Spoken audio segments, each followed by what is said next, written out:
Hello and welcome to the Knit Girls. This is episode 285. I'm Laura, also known as Lola.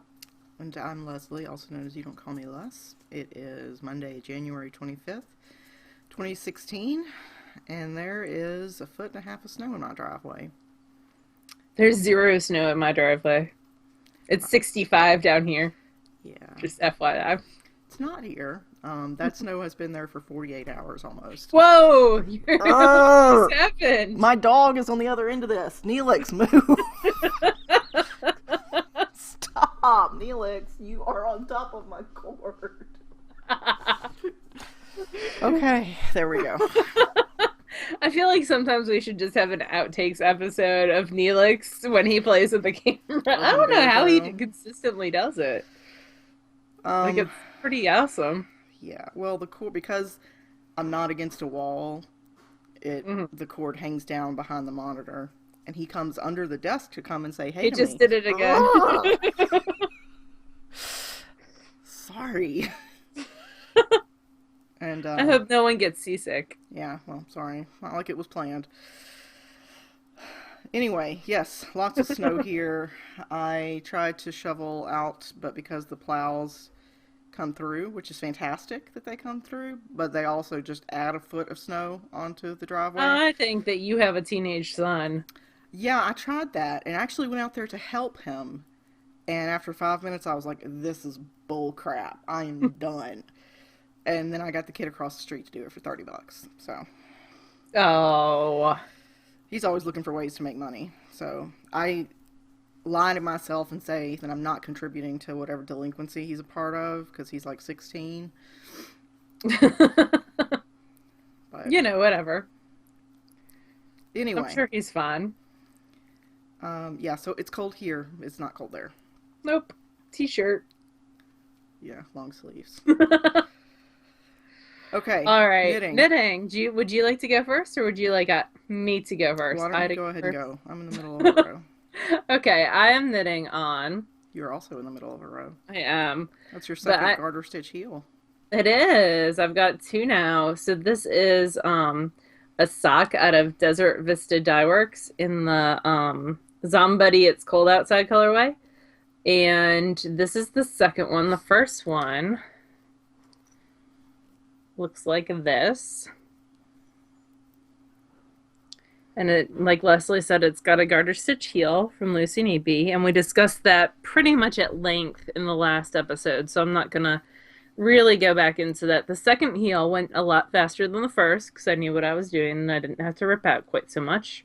Um, it does have bigger side holes than my first one did, so maybe because I didn't have to look, I missed a step and my holes are bigger. You're less nervous. Yes, I was knitting a little bit looser, and so my hole on the side is a little bit bigger. It's now there is one side where you have two ends to weave in. I almost wish that the ends were on either side Yeah, so I could use both. take care of that. But I can always, I'm going to show you what I'm talking about. Depending on how long it is, you could always weave it across the garter ridge. And No, it's not that long. no. So there's that wee hole right there. No, the cord's kind of in the way. I don't know if you can see it or not. Yep, it's pretty significant. And then on this side, it's, I always get a larger hole on one side than the other, but that one is still pretty significant. It's like right in there, right there. I can almost, actually, I could probably put my, Let's if I not. had it, That's not going to help that hole at all. but I'm going to grab the stitches on either side and tighten that up a little bit, that yarn, and see if that will make it better. But yeah, I got a little hole. And I think why it's worse on this one is, so I had moved stitches over to the heel to get my 60% to work the heel. And I didn't move them, like the first time I did it, I moved them straight back. And that changed the in-between spot on for my cord. And on this time I didn't move them back right away. So I always get a little bit looser in between my two needles. It's like people who get a ladder on their DP. Yeah, it is basically a ladder. So I do, and you can see it right there. It's a little bit looser between those two needles where where the stitches are being held on the cord. So, not a big deal. I'll fiddle with it. I'll pull the yarn across a little bit, like you do if your Kitchener is a little bit too loose. Mm-hmm. You can pull it across, or your cast on toe-up socks, you can pull it across and make it a little bit tighter. So I'm going to play with that a little bit. So this is the second, this is the first. So basically I have this folded over cuff still to go. And I was totally I found Cadbury eggs, the mini eggs. So I was like, when I get done with the stripe sequence, I get a little mini egg treat, like each stripe. If I finish it. But now they're all gone. So That does tend to happen. I'll have to get more. Target had them. So first one done, almost done with the second one. This much yarn left. So a good bit still. So I'll have some left over. I think that is all I have to say about those. That's about it. They're hanging out in my sloth bag for maybe a bath. So my little sock bag. I'm going to stick those up there. And then the other thing that I've been actively working on is my For Love of Spiders shawl, which is a Melanie Berg pattern. I am using the kit from Annie Light. And I'm about to do the fourth color thing. That contrast color. Stitch. Yep. So, here's a fun thing that I discovered about these needles when I pulled them out of the bag to work on them. So, one is straight. The other is not. So at some point in time, I created a little hook on this needle. I don't know how. It just happened. We're trying to decide on whether it was her rolling over it with her chair. Maybe. Or her great and powerful ass that bent it. No, this is actually the same needle that Humberto took a chomp out of, but it wasn't, I don't think it was bent before, but it does have that chomp mark. I don't think he's got the power to chomp No, but can you see the chomp mark? I can see the little divot, yeah. Yeah. That's a Humberto, a jerk cat thing. But actually, like, picking up stitches with this little bent needle is freaking awesome. It goes so much. It's like a mini hook, like almost a crochet hook, but not awesome. But you should let Signature know so they can market it that way. Sure, they love that. Yeah. This is totally my fault. This is not obviously my cat's eaten them. I rolled over them with something, or the weight of me caused that. I don't know what happened with it. Because I didn't sit on it, because it goes in the bag. Well, you would have felt it if you sat on it. Yeah, I'm pretty sure. And they send out, like, a thing when you buy these needles, like a card saying don't sit on them. That's a terrible idea. So, I don't know what happened to it, but it's got a little hook now. I'm making lemonade out of my lemons. All right. So, the yarn is Sunshine Yarns in her MCN base. It is Charlotte and Spiderweb. And you can buy the kit for this, or you could through Annie Light, who is Little Skein in the Big Wool.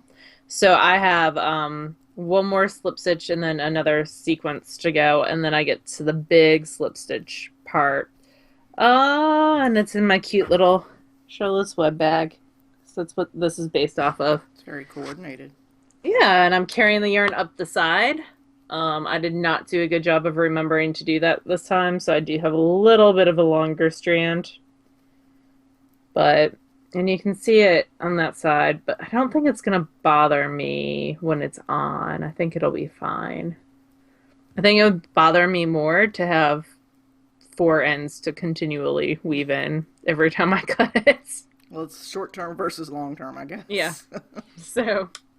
well, but like, because it's a looser gauge, I don't know. I don't think I would like, and it's only a 2-row, trying to weave in those ends every time, I think would not, and you have to, because it's slip stitch, you have to go in between the stitches. I think that would not be as well looking. I don't know. It'll be fun.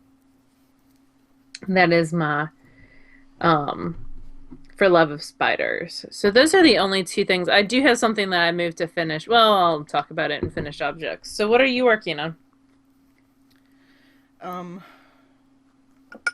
what am I working on? So I finished one mitered square, the one I was working on last week. Oh, I see. And this is out of Handspun. Again, this one is Handspun Sadie gifted me. So this makes 8 squares. I love how these Handspun 8 look. squares. Ah, ah, ah.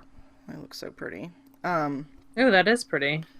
And then I've got this much left, which I would guess is enough for half of another square, like another 2 out of the 4 blocks.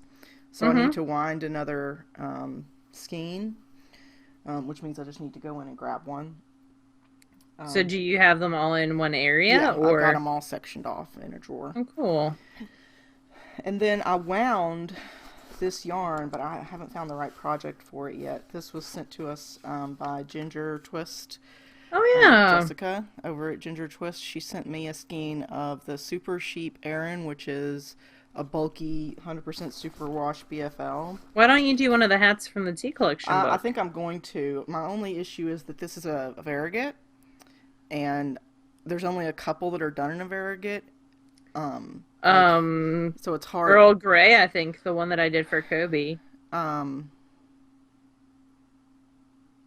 Yeah, there's that one. There's one that I want. It's a lop song. But it's got like sort of a cable-y pattern with holes in it.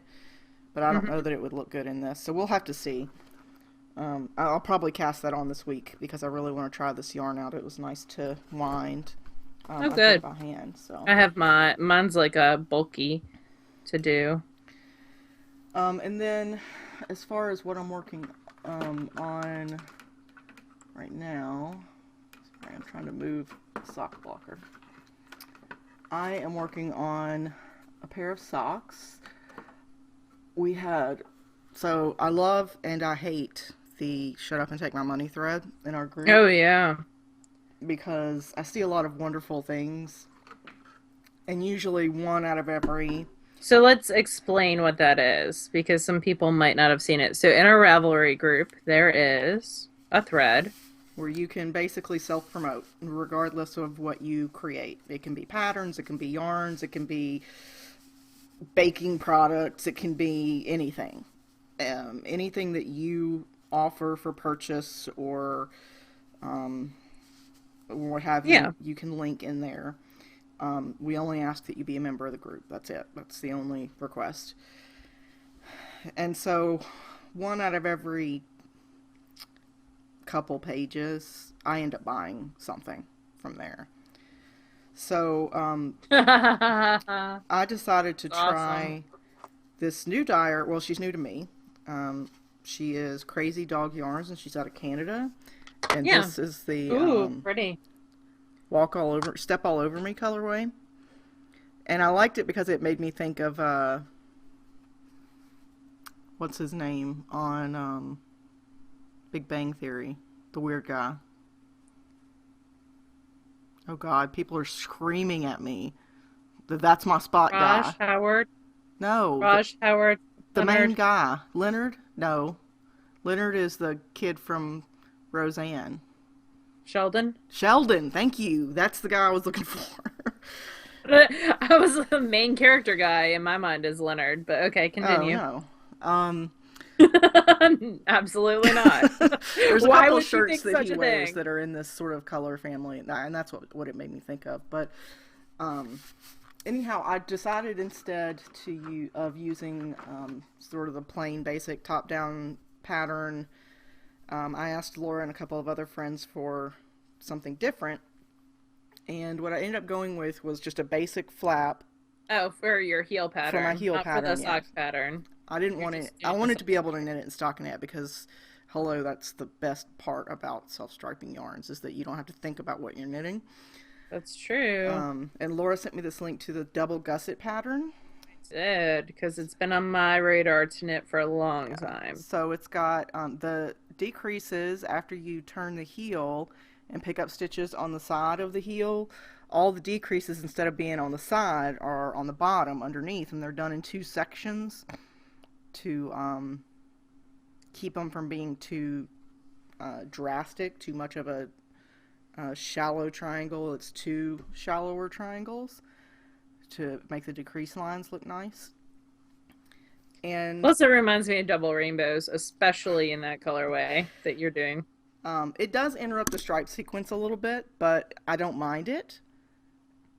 I do like this yarn base a lot. This is a fingering weight. It's her. Let me pull out the tag so I can tell you guys. I've got tags for everything but the thing I'm looking for. That's the way it goes, right? Yep, always. So it's Crazy Dog Yarns. She's out of Canada. She's posted in our thread. Where in the crap did this thing go? It's a merino nylon. It is. It's an 80/20 merino nylon, and the tag has just walked off. It's probably upstairs, which is where I do most of my knitting. Anyhow, this is what it looks like in the cake. She is in Canada right now. The Canadian-U.S. conversion is in the favor of the U.S. That's very true. So I decided to go ahead and jump on it while it was cheaper for me. I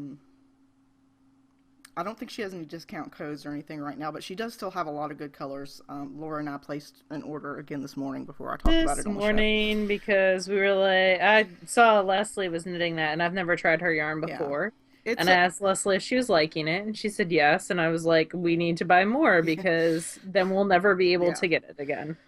The yarn base doesn't feel beefy when you're just using the single, but as it knits up, it almost feels like a Blue Moon base. Ooh. So it's really lots of twists, thick and well, no, I don't think so. I mean, it looks like it's about a 4-ply, but it just feels, it's a very round, bouncy, healthy yarn,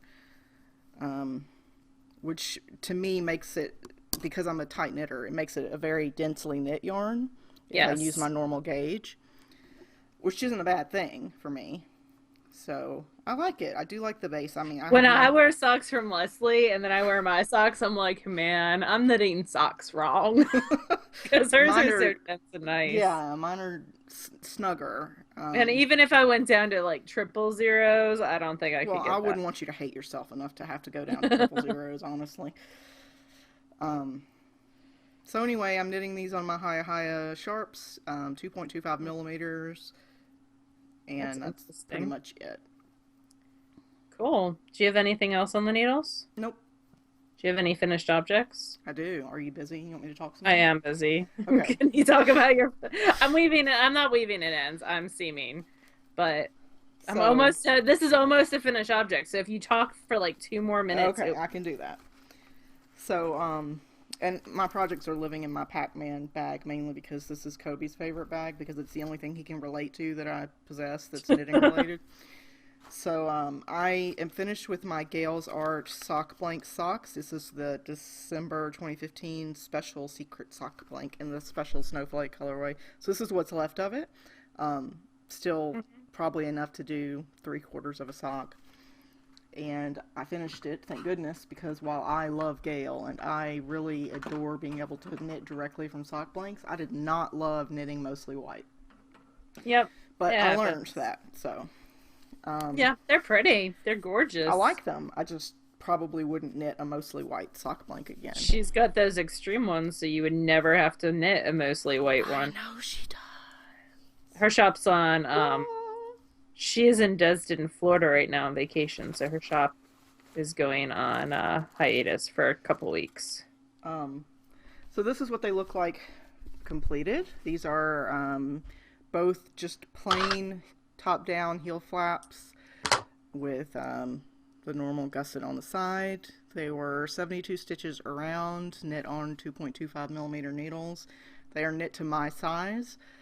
Are you going to keep them? Probably, because they're totally kind of white and boring, so I'm not certain how much of a wonderful gift they would be. I do love that the color is very random. I just wish that the base had a color to it as well. Yeah, it happens. But, I mean, I still really enjoy Gale's sock blanks, and sock blanks in general. Like, the curliness doesn't bother me because of the way I tension the yarn when I knit, so different strokes for different folks, I guess. Yep. They haven't been washed yet because I just finished them.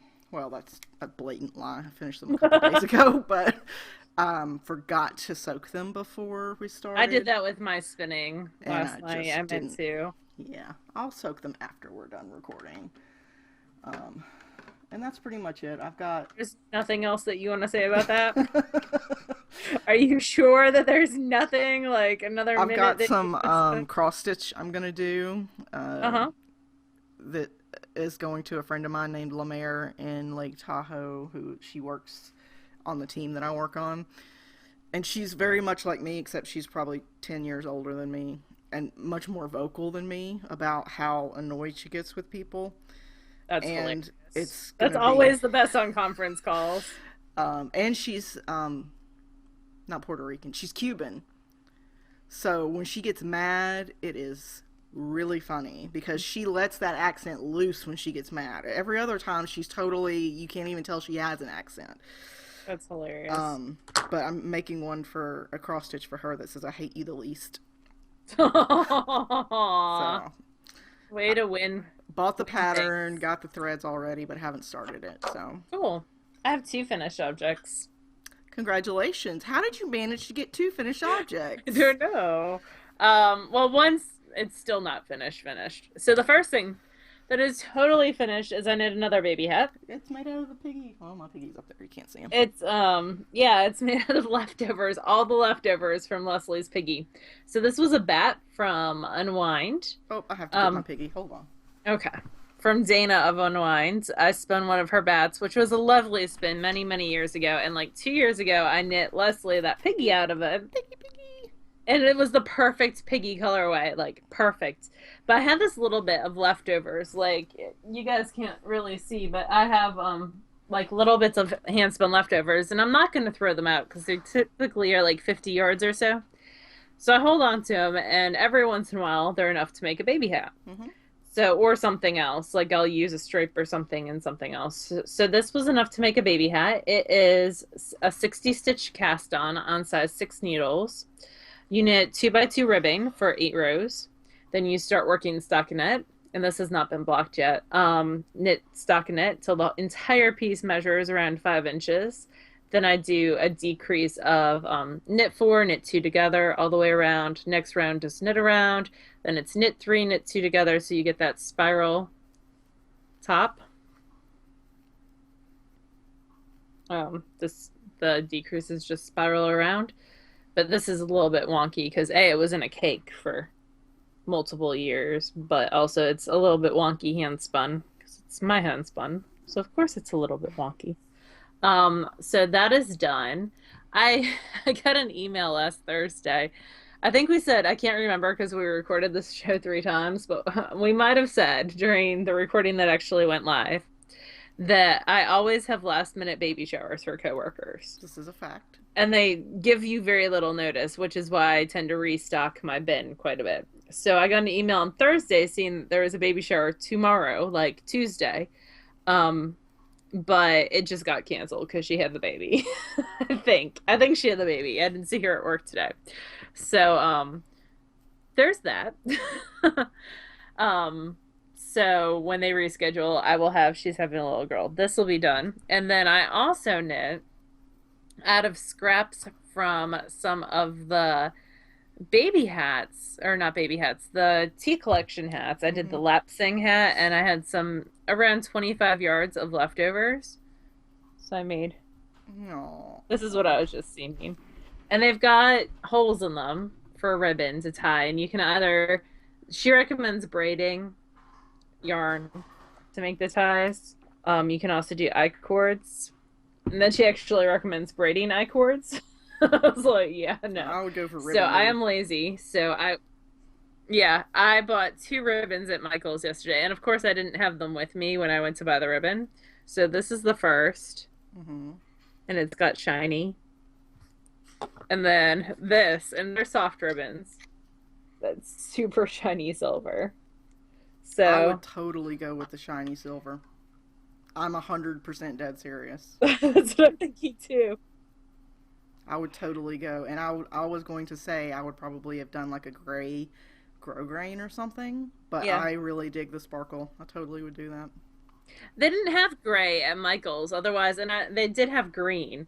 But I do kind of dig that shiny silver. So I think the shiny silver is going to win out. This took me literally 30 minutes to make. It's a paid for pattern. It's called Baby Step Booties by Lisa Chemery. She's got three different booty patterns in there. So this was the one that used the least yardage. They all use bulky. So if you need a last minute baby shower present, and they come in like four different sizes. And this is the newborn size. Because even though she said in her email, like the lady threw in the shower, she only prefers Pampers and has enough 0 to 3 month size clothing, I don't care. You get baby booties in newborn size. Well, but booties are something that a parent will keep. Like, I know for Kobe, I am not a sentimental person for the most part. I don't keep Christmas cards. I don't keep birthday cards, any of that stuff. But unless they're really funny, and then I'll keep Mm-hmm. them.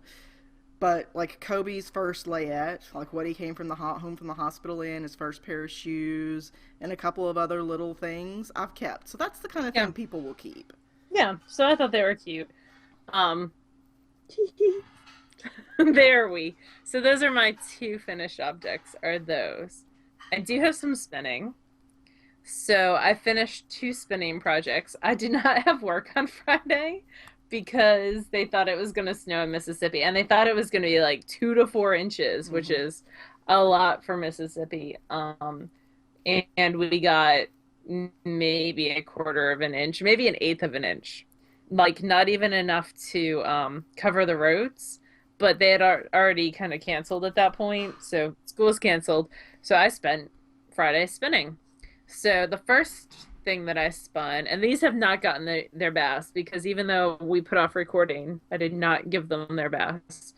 So the very first thing that I finished and started was Leslie always spins this pretty bulky stuff, and I wanted to spin something bulky. So this is Southern Cross Fiber. It is Mm. South African superfine wool top, which I've never spun before. It was a lot like spinning merino, very similar. And this is the hanging around colorway. It is 172 yards of a 2-ply. So It's for house nice. cup, it'll be doubled, which will be nice. So it is nice and squishy. It's not consistent throughout, but I think it's almost a bulky. I would say it's more of a bulky than a worsted. Um, like in spots like And that. you'll know once it's been washed too. It'll Yeah. even out. It might floof up a little bit too. And then there's like 1 yard that I had 1 yard of singles left or 2 yards. So Wow. I just did a little like where you wrap it around your Mm-hmm. hands and ply off your fingertips. Can't remember what that's called. Indian ply. Yes, I Andy implied the last 2 yards and just stuck it in there so there's an extra tail, but whatever. So that's floofy, and I think that'll be a fun hat. It might be a hat for Wheezy. He likes oranges though, and this is more yellow than orange. It's yellow and gray and brown and really cool. So that 4 ounces is done. And then I had a bat from yarn school, which was really, really pretty. And it was like a 1 ounce bat. And I was like, I'll spin that up too. And both of these were spun on the Lendrum and plied on the mini spinner. So here's my bat. This was chain plied because I only had an ounce of it. So I just ran it back through. I like that random pop of pink in there. Yeah, it's also got random, it's hard to see, but I put in very little this gray that's carbonated bamboo, Oh yeah. which I put in very little, and I still don't like carbonized bamboo. So I'm glad I put in very little. It's probably my least favorite of the fibers You to don't spin. enjoy the slicker fibers, so It's not slick, it feels like sidewalk chalk, it's still like nails on a it's blackboard. gritty, but it's still kind of slick at the same time. Yeah, like I don't like silk, but that's just because I start spinning silk and it's super fine and it never ends, and I end up like with 1,000 yards out of 4 ounces. God, that must be awful.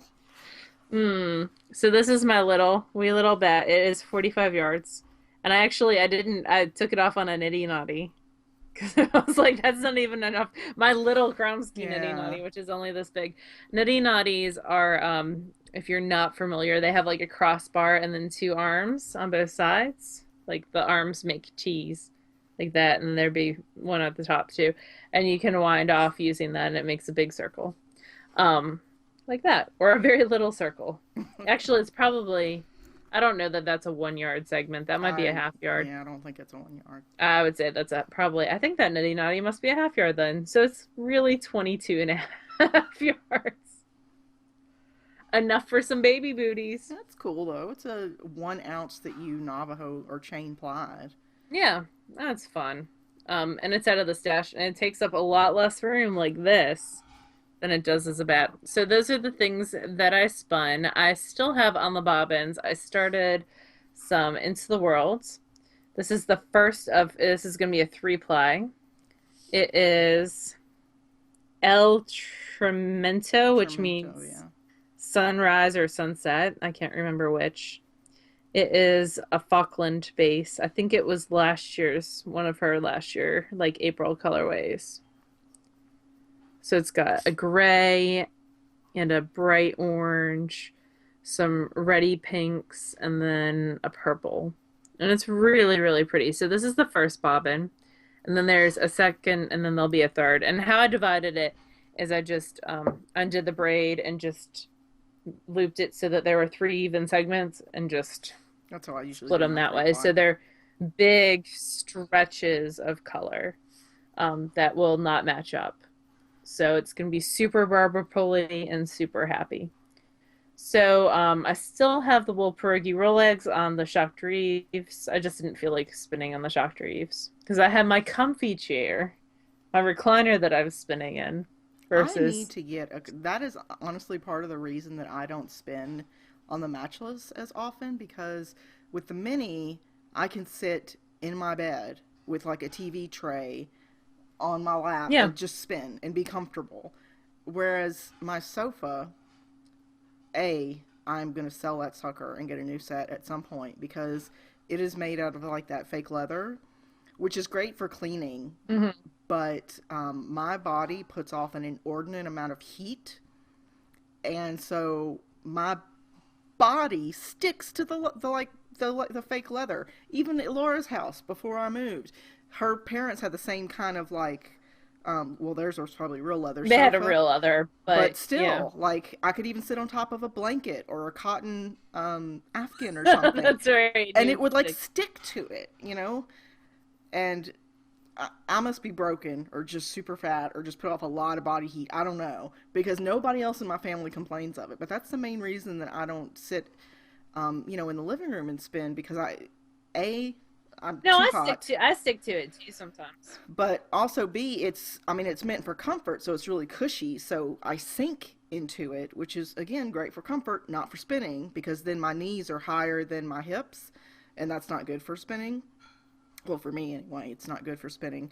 So I really need to get a good, comfortable chair to sit in for spinning, like a sturdy chair. I don't like sitting in kitchen chairs for hours at a time to spin. So I need to do some research, find myself a comfortable chair. There is a really good one that they have at Costco right now. Well, that doesn't help me. I know, it's a recliner. Well, yeah, I mean, but I could order it online and send it to your house. Could. So if anybody has recommendations for their favorite chair, I know, I think Jasmine sits on like a drum stool chair. Mm-hmm. Maybe I'll have to text her about that and ask her. But anyway, I don't think it's got a back though. No, I think it doesn't have a back. And I wondered about like that not for spinning, but some people sit on those exercise balls, like at work at their desk or whatever, they'll sit on them. It's supposed to be better for your posture, but I wonder in practice how comfortable that actually is.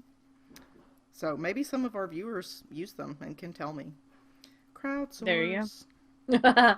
We do have a wonderful book to review. Yes, but before we get into that, Mount of Venus, not Mound of Venus. They are different things. I had so many people on the board for last week's episode, and private message me telling me how much they laughed at me. They we were talking about the palm and how this for me, I was thinking Mound of Venus. That is not on your hand. That is in a private. That is in a underwear covered section of your body. This is called the Mount of Venus, and that's in palmistry. I'm not crazy. I was off by one letter. Mount of Venus. Just to feel like I need to put that out there. All right. Yes, we have a fantastic book. I'm sure Hunter loves that lead-in. Hey, it's memorable, right? That is. So this is, and this book is based off of etiquette. So there you go. So, Hunter Hammersen, you need to go out and buy every single one of her pattern books because they are just amazing. We are totally biased towards her stuff. She always has the most lovely. I love her curls book. I've knit from that. Her Curiosity cabinet books are amazing. She does so many interesting patterns, and this book is no different, but this might be, don't tell the curls book, this might be my favorite. I love this freaking book.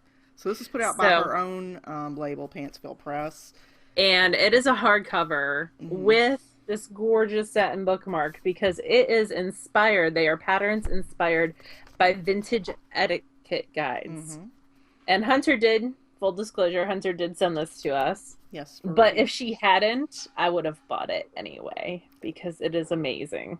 I really loved thumbing through this book and seeing. So she gives a brief introduction about how Before we get super into it, did we say the title or did we just jump into it? It is Fun Things for Plain Occasions by Hunter Hammersen. It retails for $30.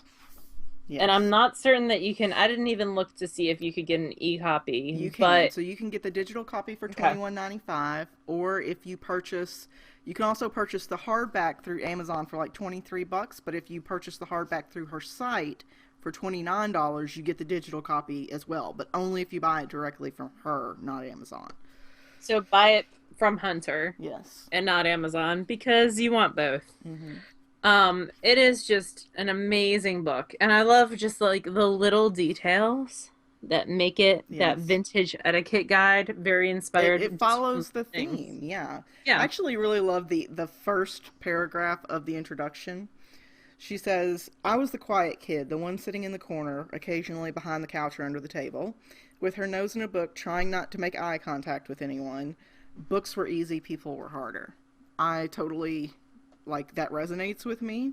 And so she talks about how she got into the different etiquette books and how she learned, should she need to know, how to introduce a nun, a senator, a visiting dignitary, etc. And she talks about how even though she didn't necessarily need a pair of opera gloves, she knew when it was appropriate to wear them, and etc. It's just it's a very the introduction is lovely and very heartfelt, and every pattern starts with a quote from one of the etiquette guides. Yes. So the very first gorgeous and very stunning pair of socks is by Naughty Design. I love the color she chose. It shows off the pattern perfectly. I love nice how light color. The leaf patterns nestle together in that way. And she mentions that, so because they really kind of, I see what you're saying. One stem flows into the other.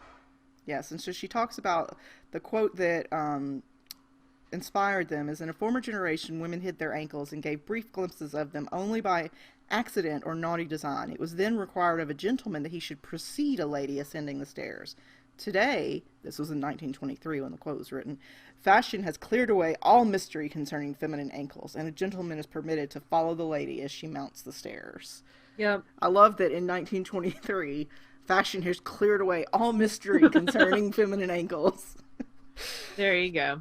It is shown in Lust Twist by Uncommon Thread and Tea Smoked, which is an 80% merino cashmere nylon blend. And she even tells you how many plies it is, which is a lovely touch. It is sized to fit multiple sizes, so 7.25, 8.25, 9, and 10.25. So 4 different sizes on a sock is amazing. It tells you what it's shown in. Yep. Like how many stitch cast on it's shown on in, and that uses 300 yards of yarn. You can make any size with 400 yards or less. I love that little, this is the size that's knit. This is the size we're showing. This is how many yards it took. But guess what? Even though this, like, you could obviously look up how many yards are in that skein of yarn, but every size will take 400 yards or left or Mm-hmm. less. Great layout. The notes are on the side, Yep.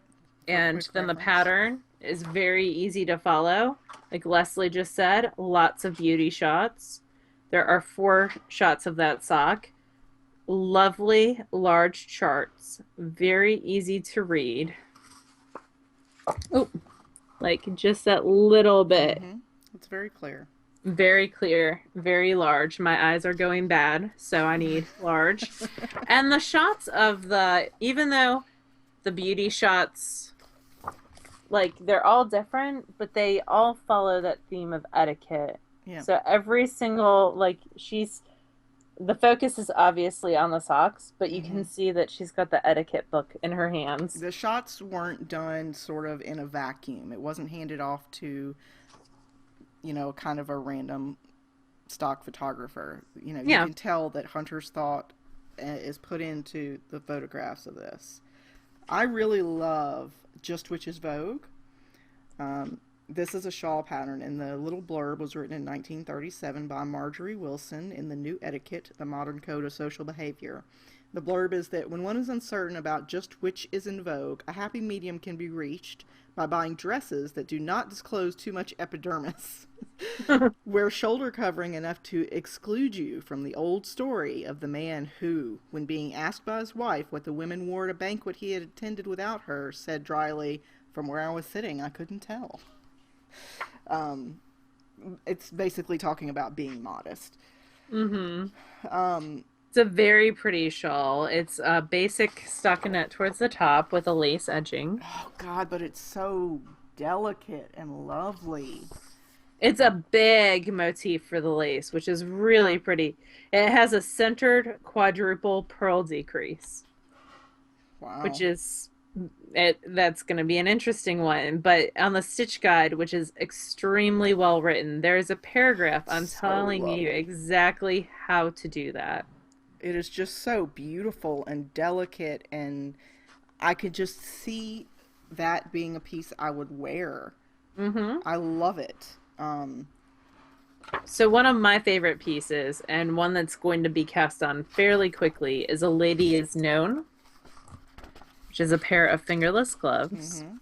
They're knit out of Carnel by Vice and Concrete. It's a fingering weight yarn. It uses around 100 yards of yarn for the 36 stitch cast on, but you can make any size with 175 yards or less. It comes sized in 4 different sizes, from a 5.75 wrist circumference up to a 7.5 wrist circumference. Um, Gorgeous. And that a lady is known by her gloves and her boots has passed into a proverb, so that any carelessness or untidiness in these important details will place her beyond the pale. Whether she has a maid or is her own tirewoman, no neglect in the care of the small belongings of the dress is tolerated. And that's from 1907. All of the pictures feature the wrists and the wristlets and her boots Mm-hmm. to go along with that theme. And in fact, on the last page with the chart, there is an illustration of very stylish boots to go along with that. Nice clear charts again, just Mm-hmm. simply stunning. I like suitable for use. And this one talks about having several different hats for different activities when you go to stay at a country house. And so this is a hat that can be worn different ways, and I really love it worn inside out, so to speak, with the wrong side showing and those floats on every other row. See, I love this one. That's that It's same the same hat. hat, but yes, worn the other way. I love this so much, and this is out of a single skein of worsted or DK? Worsted. Worsted. So Um, very quick to knit up. The mhm, main chart is a 2 stitch, like a 2 row repeat over 6 stitches. Very easy to do. mhm. Just gorgeous and very cute either way. I think actually the way you had it was the way that you were supposed to. be worn out. But I love how she introduces it. Perhaps I can save you a bit of room in your trunk by offering a hat that can be Mm-hmm. worn several different ways. Both sides of this fabric look lovely, so you can wear it with either side facing out. Try it with the brim folded up for a closer fit or with the brim unfolded for a bit of slouch. With all those options, it might just be enough to see you through a whole week without reinforcements. So, and then there are some patterns we're skipping over, not because they're not lovely, but because there are Because some that I we would love be more. talking for 2 hours. As soon as I saw Like, this, well, I knew immediately it's getting cast on this week. So this is distinct moral support. And this is from Etiquette for All Occasions, 1901. For traveling, nothing is better than a costume of serge or other serviceable woolen goods tailor-made. The hat should be chosen with discretion. A becoming one gives a woman a distinct moral support. It should be small, that the brim may not catch in the wind, and without feathers that fear dampness or flowers may fade in the sunshine.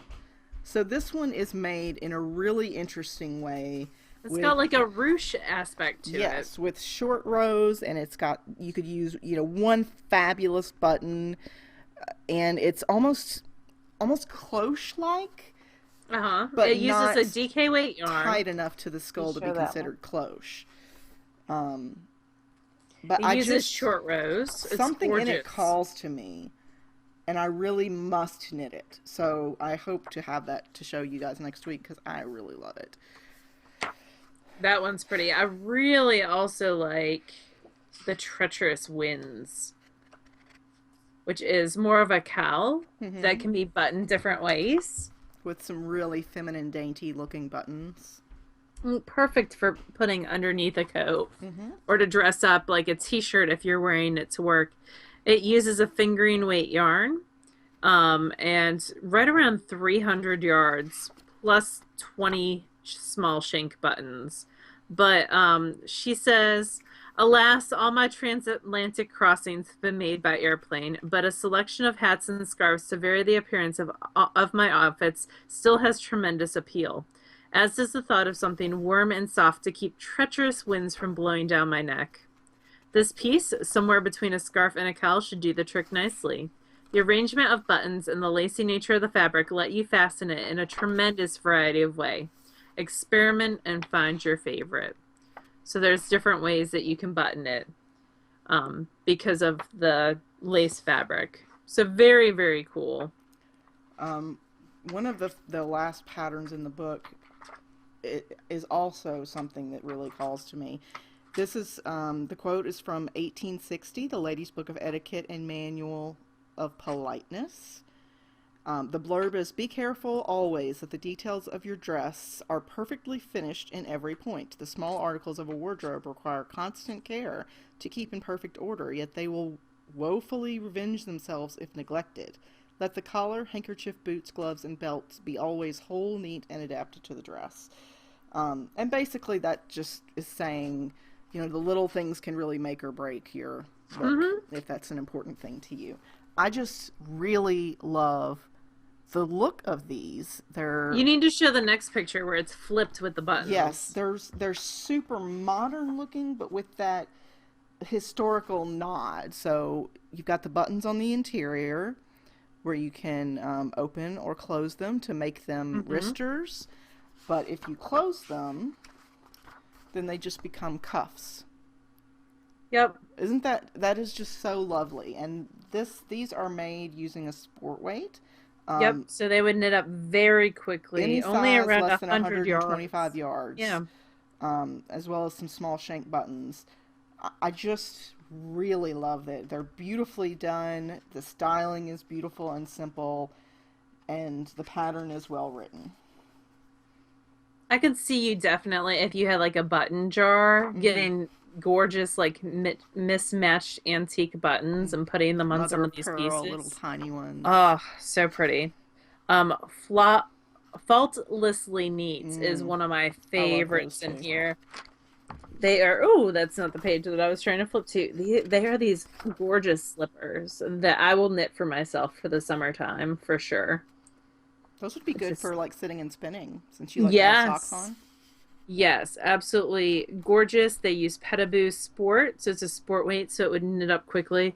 And they've got Mm. illustrations to show On you how the very construction is clearly done. Hmm. how the construction's done. They are sized to fit one, two, three, four, five different pattern and size feet. Hmm. They all use less than 225 yards. And you know who has a lovely sport weight? Another crafty girl in one of her solids. Off like gray skies.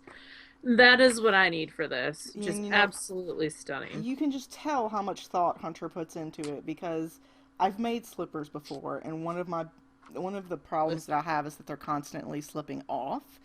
And you can tell that she knows this because if you look at that first picture, the heel is deeper at the flap, and it's got Uh-huh. that section to pull it up, and so that it's got a slightly deeper coverage at the heel. You can just tell that these are thought out pieces. Oh, yes. Hunter is amazing with the thought she puts into stuff. So this is a must like. And If for it my hadn't been knit sent to group, us, we would have both bought it. It's yeah, beautiful. for my knit group, they were like, we need to go buy this too. This is a stunning book. So this is Fun Things for Plain Occasions by Hunter Hammersen. I would, if you have the money to do it, I would totally get the hardback from Hunter with the downloadable copy as well because it is well worth it. There's so many things in here that I want to like knit right now out of Handspun. They're Like just elegant absolutely. and beautiful pieces. You know, with Hunter's stamp on them, you can clearly tell that they're her pieces. There's a Yep. really brief bit in the back explaining special techniques, blocking little bits. She does tell you how to access all the yarn that is shown in the book. She gives you websites to where you can Yep. get it. She talks about writing the book, as well as Kat Bordy's Visionary Authors Program, which mentors a lot of beginning authors. Sarah Anderson also came out of that program. So Mm-hmm. there's, and so did Judy Becker of Judy's Magic Cast On. So there's a lot of wonderful people that And have all been of her involved other in books that, that she's published. which you should also all buy. Yes, I think we own all of these. I know we do. There's no thought in my mind. So, So yes, Hunter Hammersen is just a lovely person, and she designs beautiful patterns. I give it two resounding thumbs up, and would oh purchase yes, it if it's it hadn't been gorgeous. sent to us. I think this might be what Mama Linneman gets for her birthday this That year, would be lovely. She would love that. with maybe something knit out of it. Wouldn't that be nice? Yeah, that would be nice. Hmm. So Things that could happen for you if you didn't already have it, hey, but you you could still do. knit me things out of it. I could. We do have a question from Chevirel, and she's asked, do you have any tips or tricks regarding the fit of colorwork socks? I knit these squirrel socks a few years ago and always have trouble getting the colorwork at the top of the cuff over my heel. I'm scared that if I make them loose, they will look sloppy. Thanks. So one of the big tips that I've been hearing a lot lately, and I've used once or twice before, has been to knit them inside out so that the floats are on the outside so that you can really see how much you're tensioning your floats.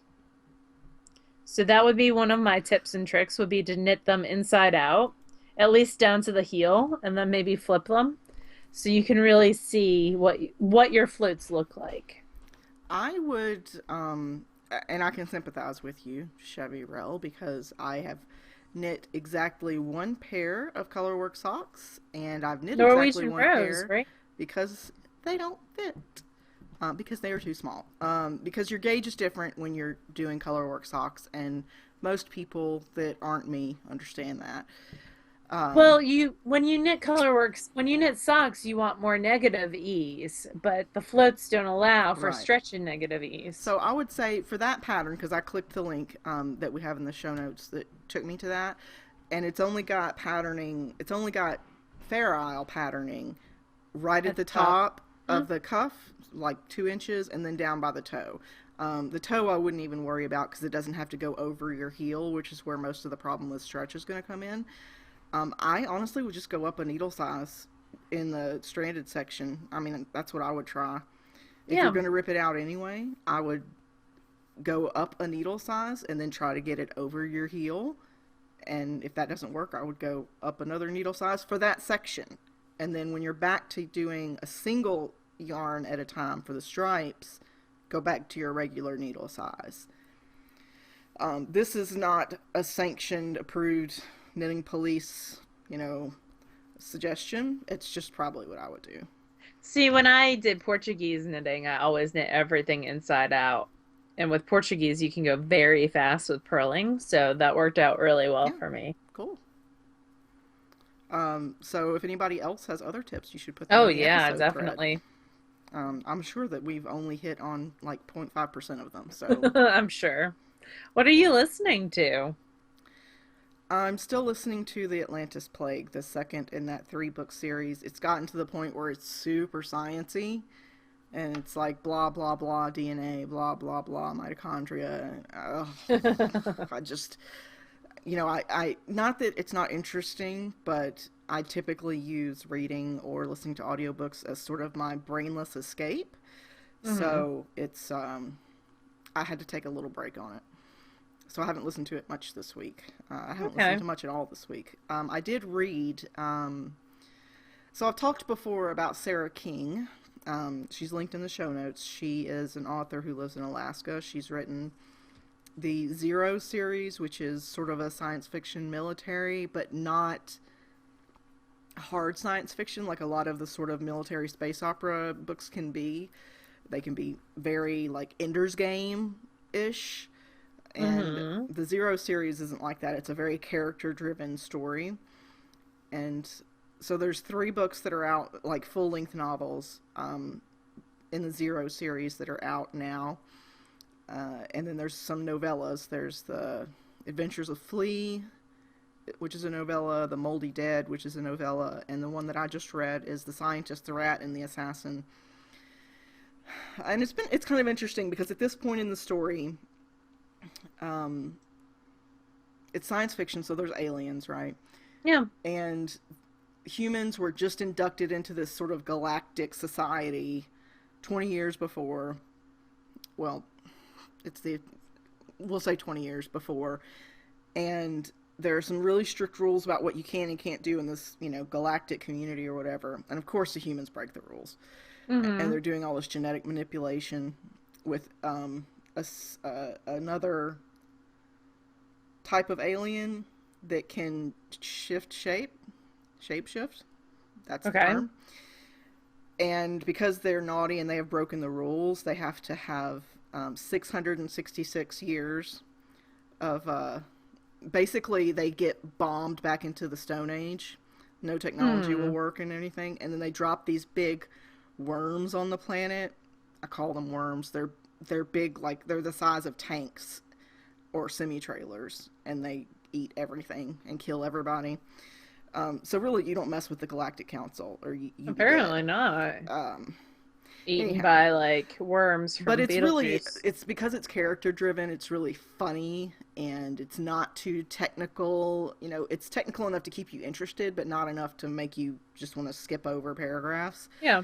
So I really, really love Sarah King. She's the one that wrote that Werverine that you didn't like. Yeah, no. I really like her a lot. So, and I then, just pulled up her stuff. All her stuff's on Kindle Unlimited too. yes, it is all in Kindle Unlimited.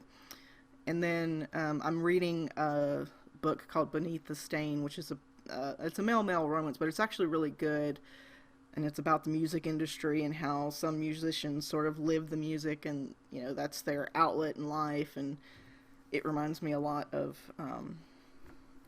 one of my favorite bands, Blue October, and I like the story a lot. So that's what I'm reading. Interesting. Yeah, that one is not Kindle Unlimited. No, it's not. I need new Kindle Unlimited I wish you liked options. Sarah King. I really love her. Uh, But that's okay. We're Meh. allowed to like different people. We are. I am on the third Charlie Davidson Oh, book cool. in the Reaper series, so that's been okay. It's just fluff. And I like Lorelai King, the narrator, so that makes me happy. I finished all the Mythos Academy books by Jennifer Estep. So I finished all five of those. Look, it's like the whole thing's building up to this one battle that takes like less than 20 pages. So Oh, I was like, ah, okay. Moving on. Um, so that it's over and done, and it was good. I think my YA loving children will appreciate it. I have the first one in the library. It's been kind of sitting there so for years. So I have to talk that up now that I've read it. And what else have I read? I've been rereading things like Crystal Singer by Anne McCaffrey, and some Carrie Arthur books, but nothing really. Just a lot of rereading. There's not been anything.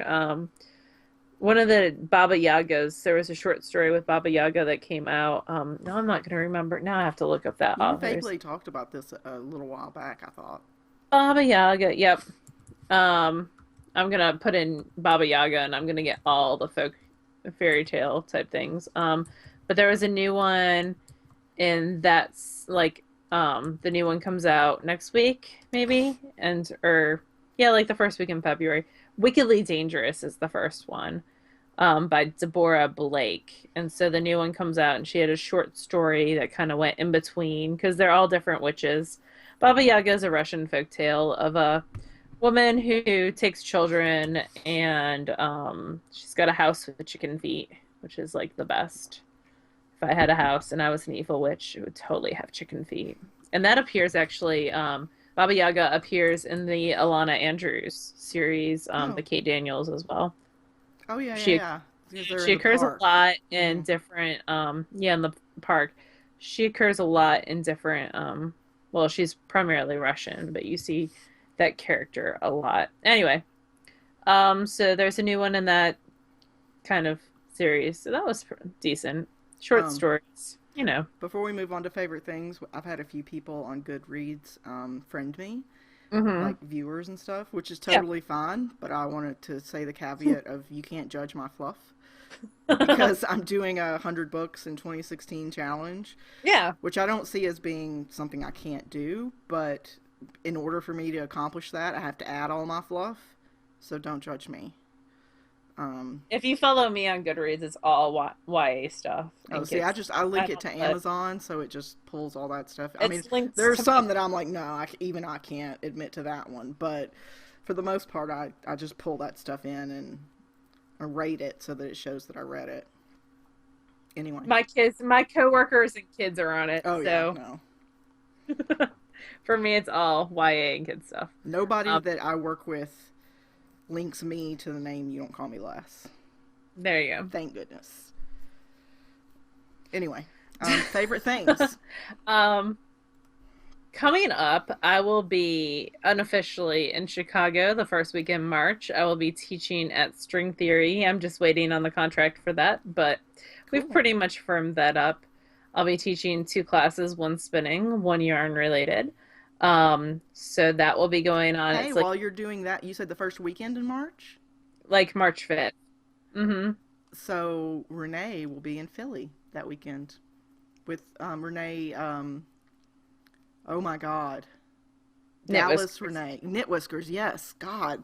I knew that. I told her that she should contact you so Yes, you she can hang did. out. So we're gonna meet up while she's in Philly. Hopefully, her and her husband Cool. are coming for their anniversary. Yeah, that's Anyway, exciting. but you're going to teach at String Theory in Chicago. Yep. And then hopefully the next weekend or the weekend after that, Leslie and I will be in Oregon, Mm-hmm. looking at places for a new retreat. Yep. And then the following week is Easter. And then the week after that's my birthday. And then 2 days after that, I will be in at DFW, and there is a podcaster meetup on Saturday that I will be participating in. All the details are on the DFW board on Ravelry. They should be putting up vendors soon. I'm very excited. Cool. I'll have to send you my shopping list. Yes, am not going. This weekend is the Oxford Festival, and I don't think I'm gonna make it. I was gonna go. Eloise and Gail are going Thursday, but my kids have a research project, so I'm leaving the library open Thursday. And then I don't know. Oxford's like an hour, which isn't a big deal, but it's a very small Mm-hmm. festival. And I thought about why I would go, and it would be to see some people who I see all the time, like Gail and Eloise and Memphis Holly and some other people I see a lot. And then, or often, not a lot, but often. And then to hang out with Lost City Knits because she's like the only yarn vendor that's Yeah, gonna be there. Denise and Chris, who are lovely they are folks. wonderful people. But I'm not buying yarn, but I haven't really bought Well, yarn just in has to talk to you. Yeah. the month of January. So besides what Leslie has bought for me, Leslie's been doing all the yarn buying. It's been Woo! nice. But once DFW rolls All bets around are and off, it's my man. birthday month, it is all off from that point on. So I'll be at DFW, and then in May we will be at Maryland Sheep and Wool. Hmm. So for that weekend, so that'll be fun. We have an awesome giveaway. We need to do last week's giveaway, which is for the skein of yarn Yeah, the Shirsty Leslie cat. bought. So I had so much fun going through all the possible prompt suggestions you guys suggested, and I know I got at least 2 dozen really great ones that I've favorited, so I can go back and use them as prompts. So thank you very much. You guys have some really great ideas. So we're gonna give away this scheme of Shirsty Cat designs. This is amped in the bulky, just bulky, 100% superwash merino in the crazy riotous red and pink and blue and purple and green colors. And let me pull up my I went to red. reach for my tea and I almost grabbed my bobbin instead, which is not my That will tea. not provide the refreshment that you're Mhm. searching for. All right, so let me go down. Okay. What are my numbers between 2 and what? 203. Okay. Between number 2, number 203. All right, so I have not pushed the button.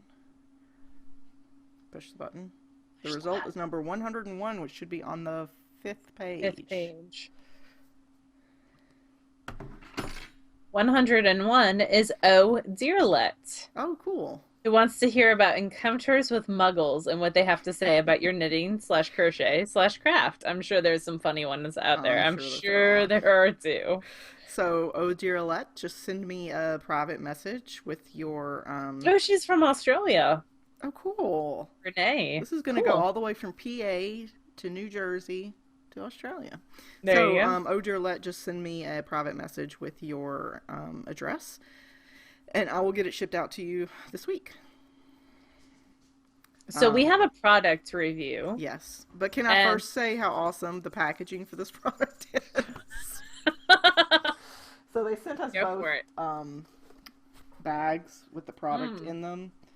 So this is from Gleener. Yes. And Gleener sent us like their full kit thing. So we both got bags. I got this very cool owl, Oh, and Leslie got a hipster cat.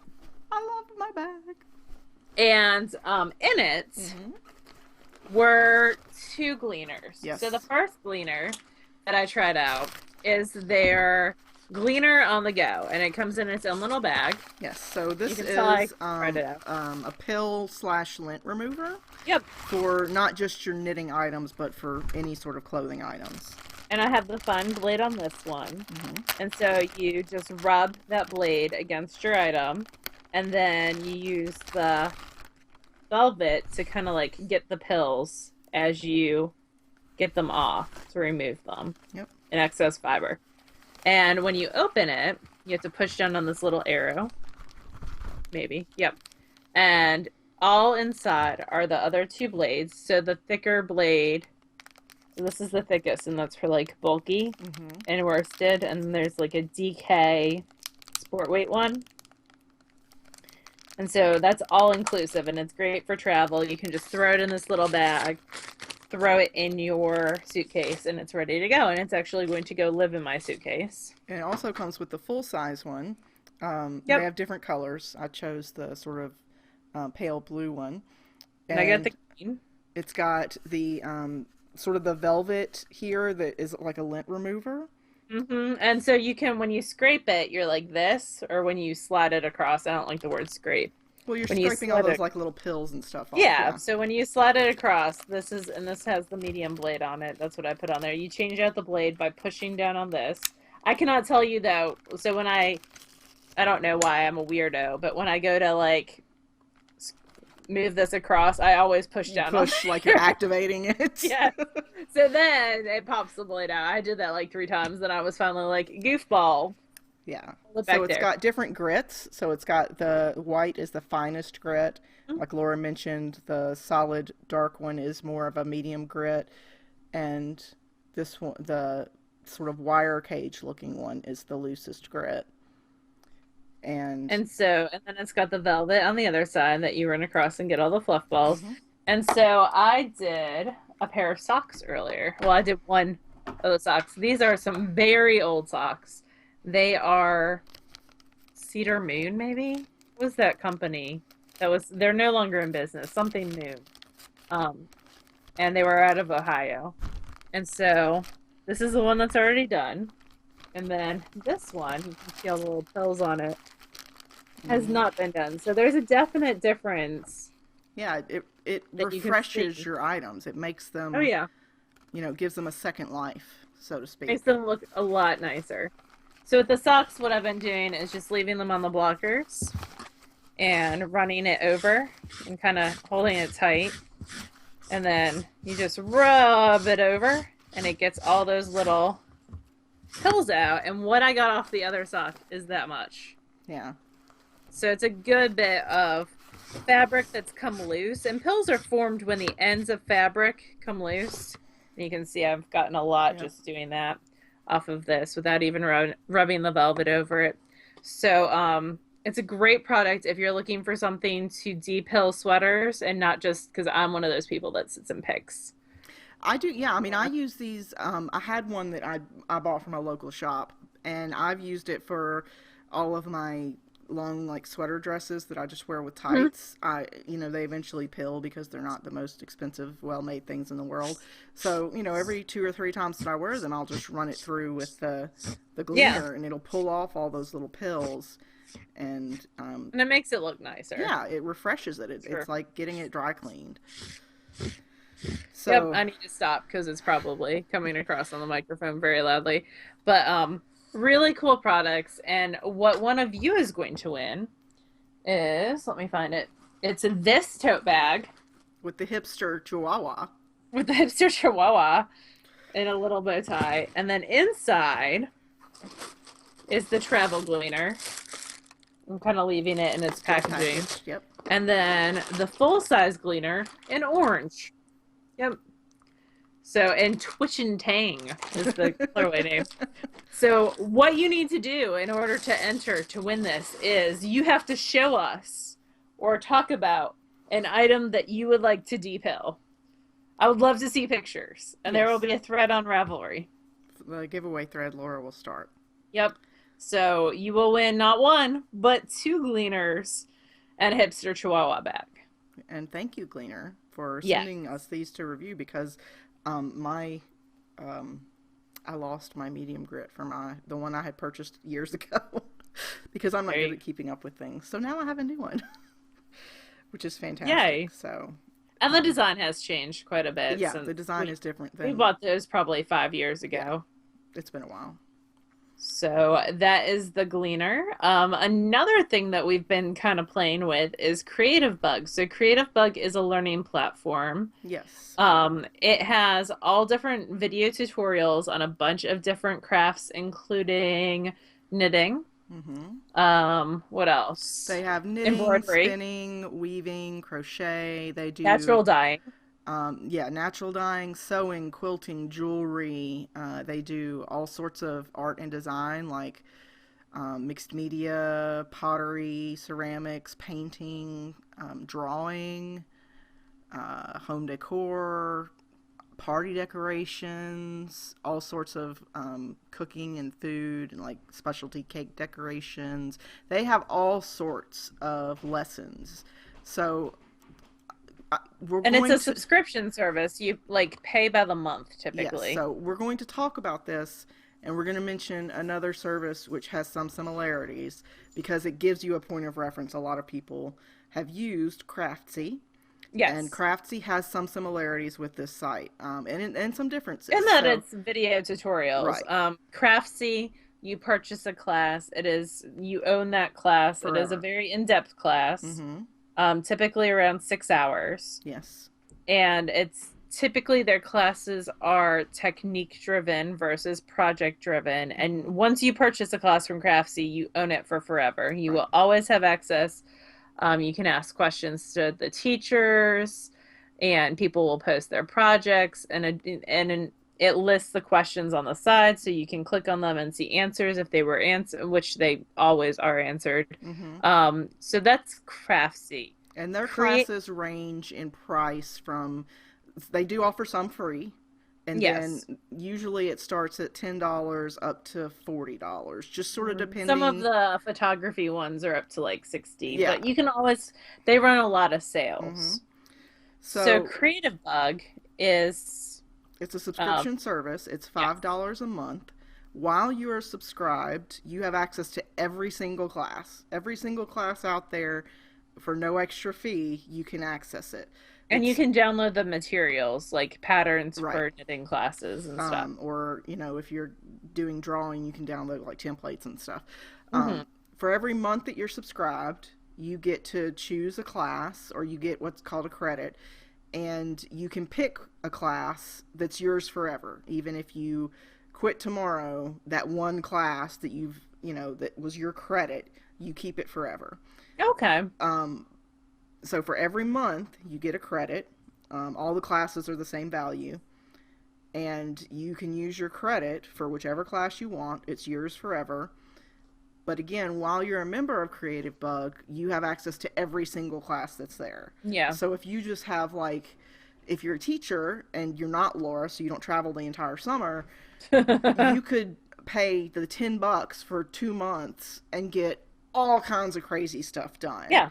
And then you could turn it off when the school year starts if you don't have Yep. I time. kind of do that with like Hulu. Like I'll turn Mm-hmm. it on and off, or Acorn, depending on what I want to watch, or like I'll turn Hulu on for The Voice, but then I'll turn it off when The Voice is over. Yeah. So Um, Laura and I have differing opinions on it because we have different sort of creative aesthetics.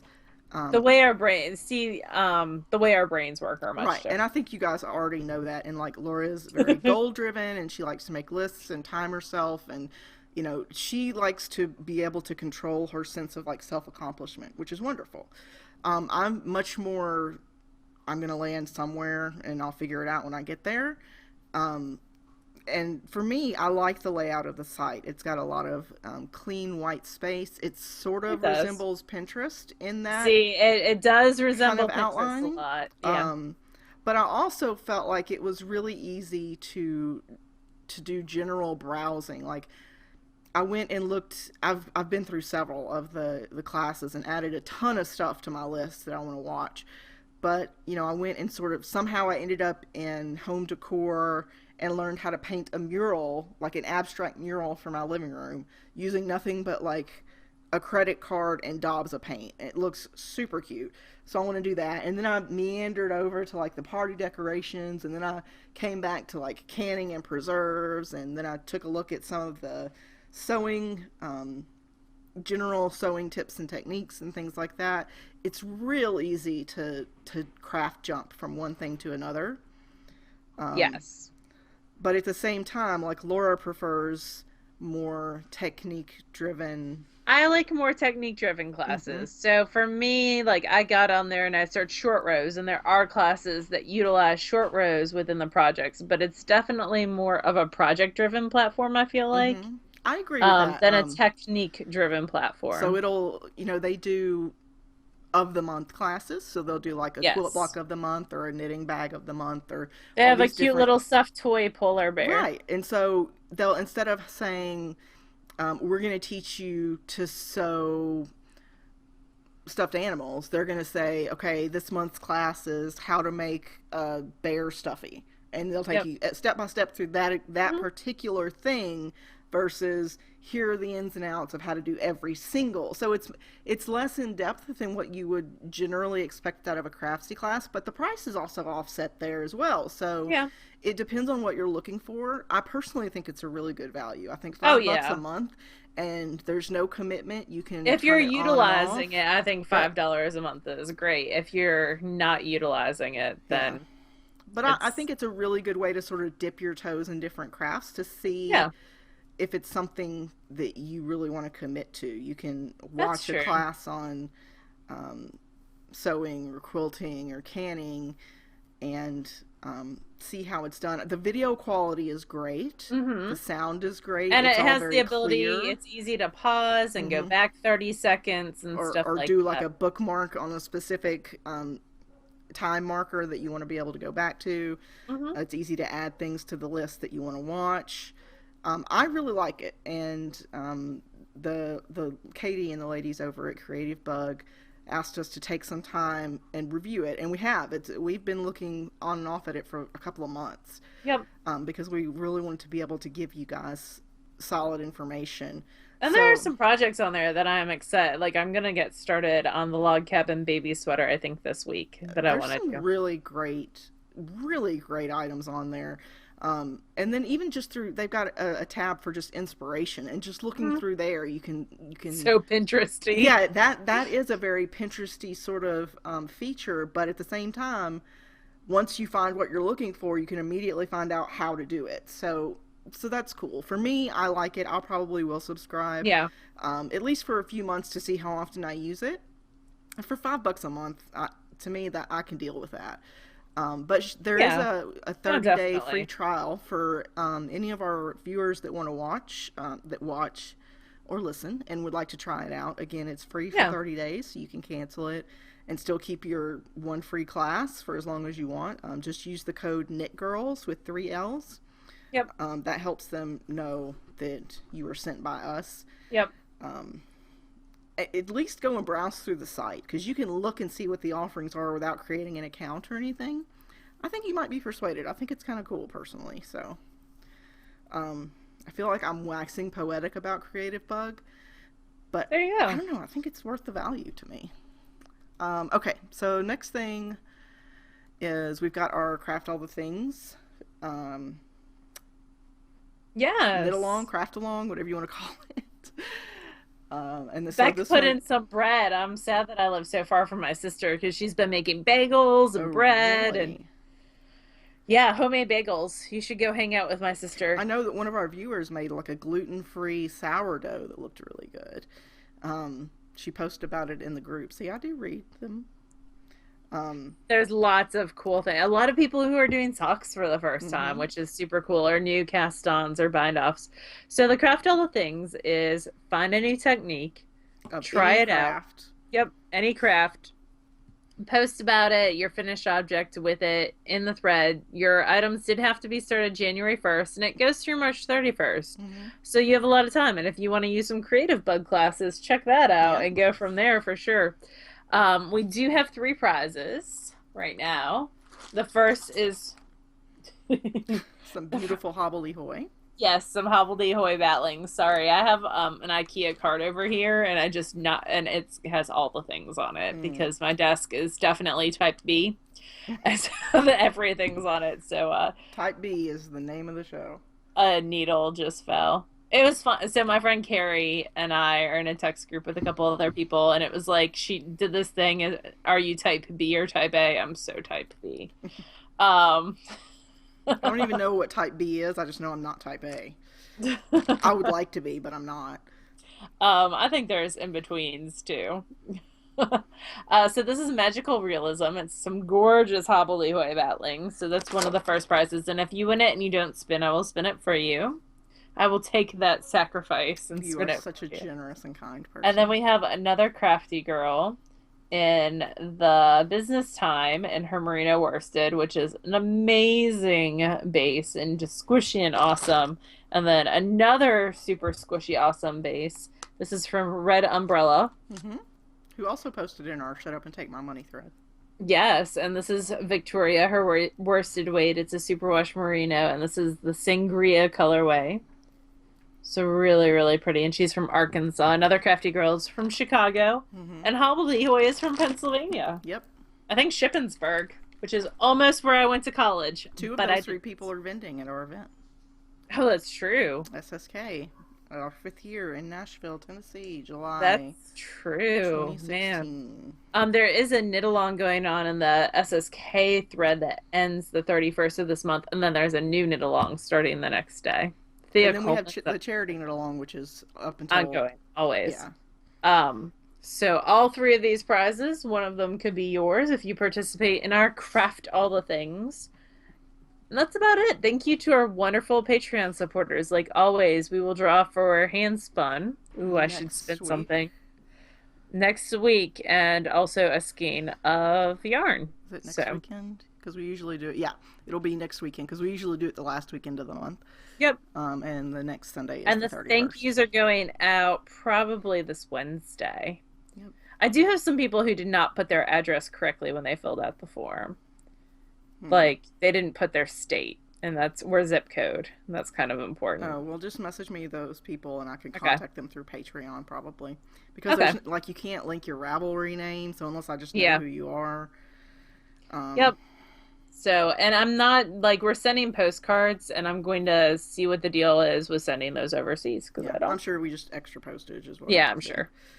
So those will start going out. For those that don't know what Patreon is, it's a way you can support your favorite independent creators. You can do podcasts. A lot of the big name podcasts tend to use Patreon, and basically So it it is allows like you. Nitty. Yeah.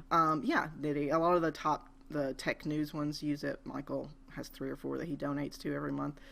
And you can basically, it allows you to sign up to agree to donate as little as $1 for every episode we put out, and then when we have special content, we try to do it for our Patreon folks exclusively. So nothing changes for the people who can't or just don't want to donate, which is completely and totally fine.